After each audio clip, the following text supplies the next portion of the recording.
Welcome back to this week's Self-Love Masterclass. My name is Renee. I'm a self-love teacher, coach, doula, and a Reiki master. And every single week we come back here to explore new ways to develop our self-esteem, our self-worth, and to create the inner wisdom so that we can manifest the life of our dreams. All right, so today we're talking about how to stop feeling stuck or trapped in our life. And particularly, I mean stuck and trapped in a relationship or maybe a dead-end job or a body that we don't feel comfortable in. Just anywhere you're feeling stuck, this video is going to be awesome for you. Now, I'm going to use a little bit of an example, okay? So let's start off by talking about career, job, and that sort of thing.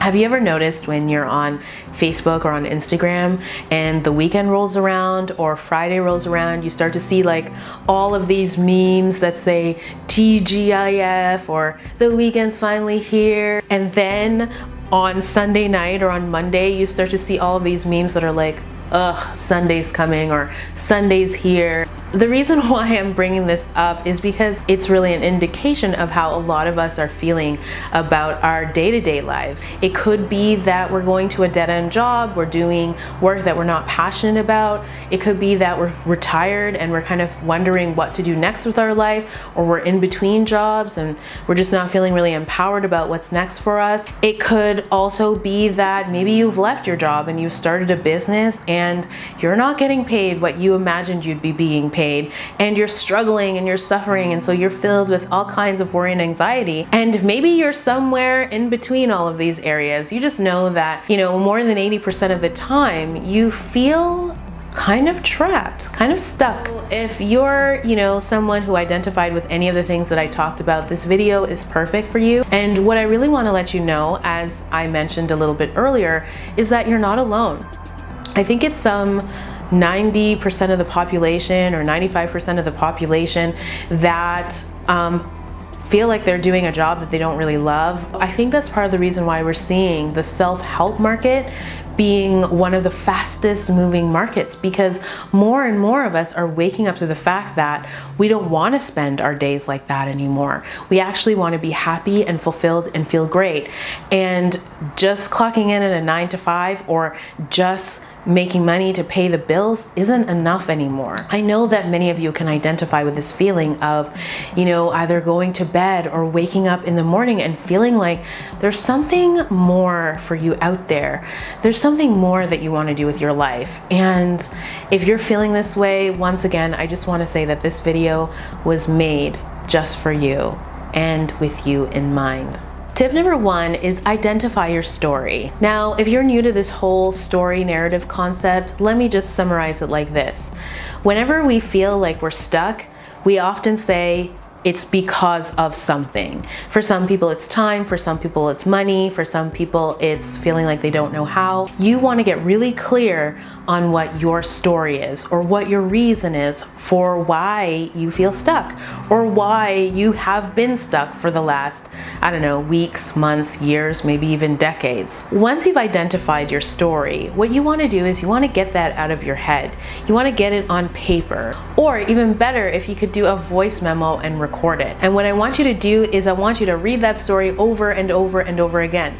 Now, the trick to this is you got to read it out loud to yourself over and over again, or you got to play it on that audio out loud so that you're listening to it. The reason I'm having you do this is because what a lot of us don't realize is that we have a story, or how much that story actually is seeping into all of the other thoughts, desires, and actions that we say we want to take.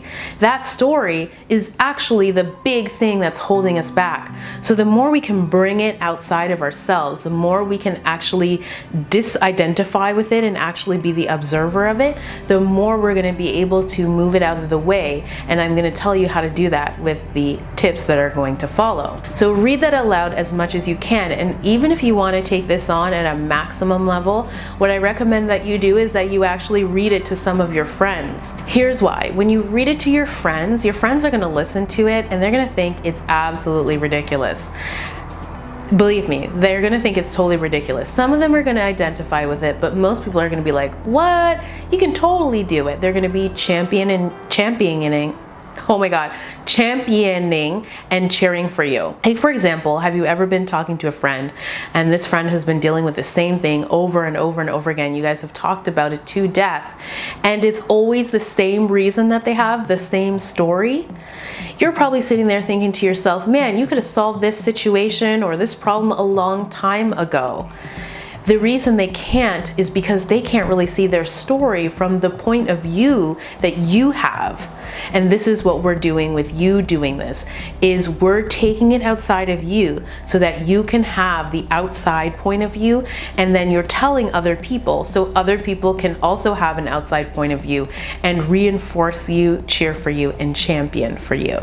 Tip number 2 is you want to get real. This one is a little bit tough and sometimes I grapple with how much I should really push someone on this. But I'm telling you, if you want to see maximum results and you want to see results start to show up immediately, take this tip on with gusto. Maya Angelou has this really great quote and I can't remember the whole quote, so if I'm able to find it and I can link it in this video or put it somewhere in the description, I will do that. But basically, she says something like, someone was hurt before you, someone was beaten before you, someone was humiliated before you, someone was raped before you, and yet someone survived. What she's saying is that someone has gone through what you have gone through and they managed to survive. So you want to get real with yourself.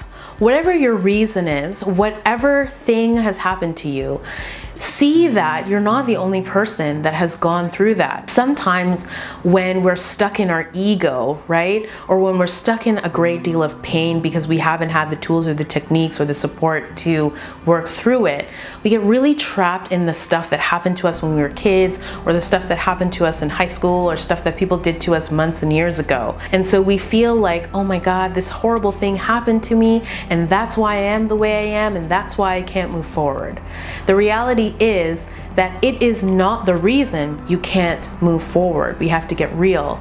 The reason you can't move forward is because that thing has been your reason for so long, and maybe you just don't know how to get beyond it. But knowing that there is a difference, no longer saying to yourself, I am this way because X happened 10 years ago, or because my parents, or whatever the thing is how you are going to get out of this. Have a friend that will be brutally honest with you, tell you where you need to get real. And of course, I'm always here to support you. All my links are down below.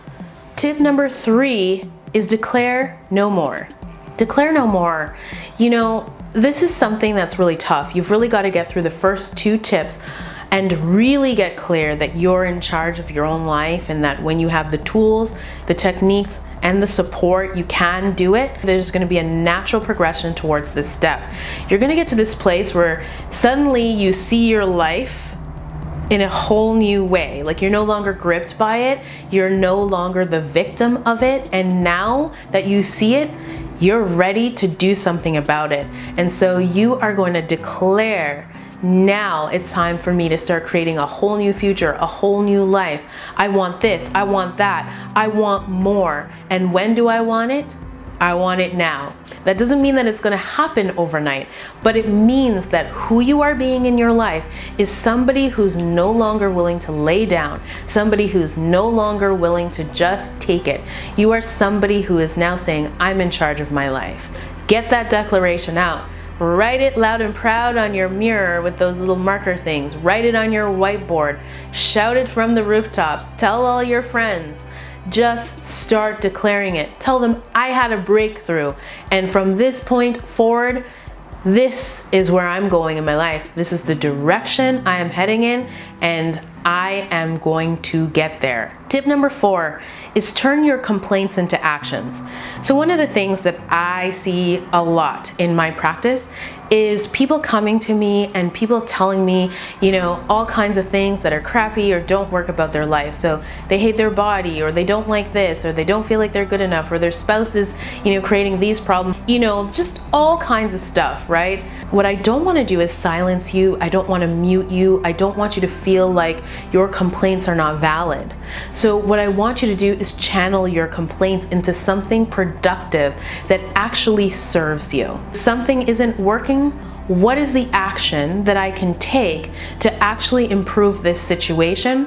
Or if I feel like I cannot improve this situation, what are the actions that I'm going to take to get myself out of this situation? When we're complaining, it actually sucks the life out of us. It deflates us, it makes us tired and cranky, and then we start interacting with the other people in our life, and it creates a bit of a mess in those relationships. We start fighting, there's a lot of conflict, and not only that, it lowers our vibration a little bit so that we become a match for other people who are also kind of cranky and irritable and full of complaints. Tip number 5 is find somebody who wants you to win. So you guys know in all my videos, I really recommend if you've been struggling with something for longer than 6 months, you definitely want to talk to someone.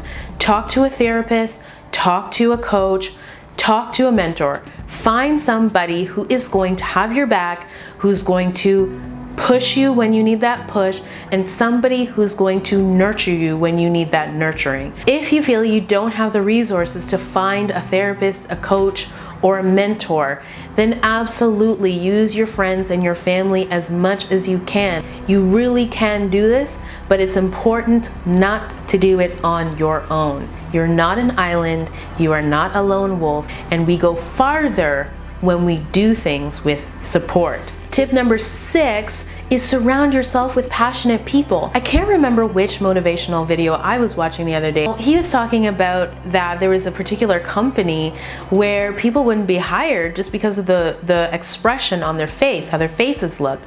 And it is people want to be surrounded by people who make them feel uplifted, who make them feel passionate and inspired, and people who have them stretch to be bigger than they actually know themselves to be. If you are hanging around Debbie Downers or people who belittle you or people who suck you of your energy, it is time for you to really do an assessment and ask yourself why you are still hanging around those people. Again, if you need support in how to deal with them, or you need techniques for how to release people from your life that are toxic, I've got a couple of videos on those things, but again, seek a resource, a psychotherapist, a coach, or a mentor who can help you with that. Don't let other people be the reason that you don't go after your dreams or you don't try to accomplish something more for yourself. You are worthy, you are deserving, and never ever let anyone tell you otherwise.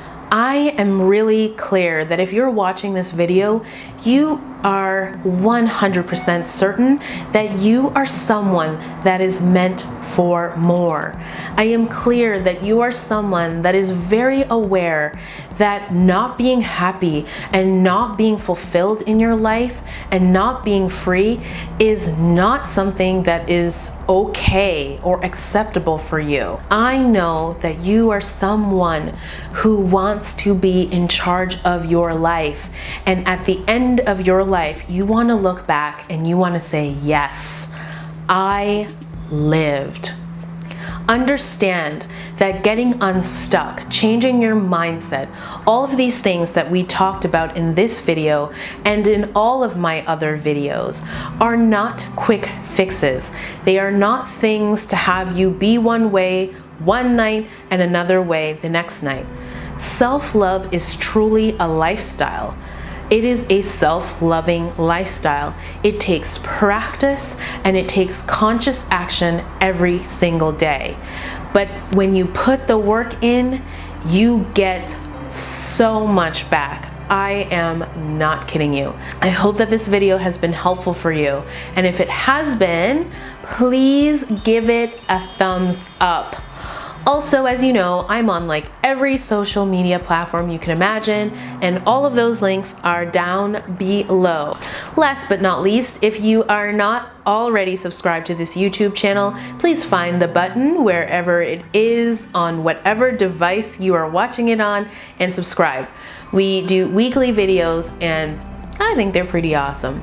Have yourselves a powerful week, and remember, we are in this together. Mwah. All right, y'all, I'm gonna go and get myself some lunch. So I will see you next week, and